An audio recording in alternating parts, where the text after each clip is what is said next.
Kaya nga ako nagpabelo. Bakit mo ako binabalikan? Kung ino. Ang sakit!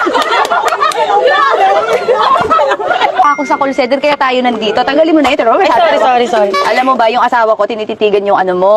Alin yun? Anong? Oo, grabe ka naman.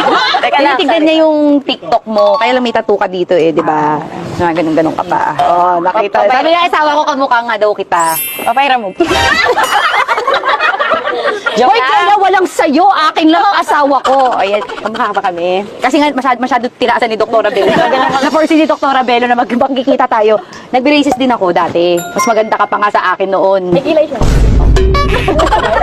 Dupunta ka din sa pasmado. Saka maganda yung pilik mata niya. Tapos, Uy, thank you sa coach ko. Nung bata ako, hindi ko kaya maiksi buhok. Ba't may maiksi kang picture ah? Kaya nga pangit na pangit Kaya ako. nga nung kumalat tinago ko yung...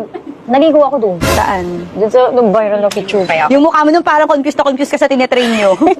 Di ba? Pero okay lang yun. Kasi doon talaga kamukha ko talaga siya doon. nakita mo yung mukha mo doon? Oo, nakita ko. Kasi Tinitigan ko nga nakita mabuti. yung mukha mo sa mukha ko. Wow, juicy ka pa. Marami nag-send pati sa asawa ko. Umabot din. Napabother na kami. Tapos kinonfront ko si Mami Pinti, umiyak pa ako. Ano to? Sino to?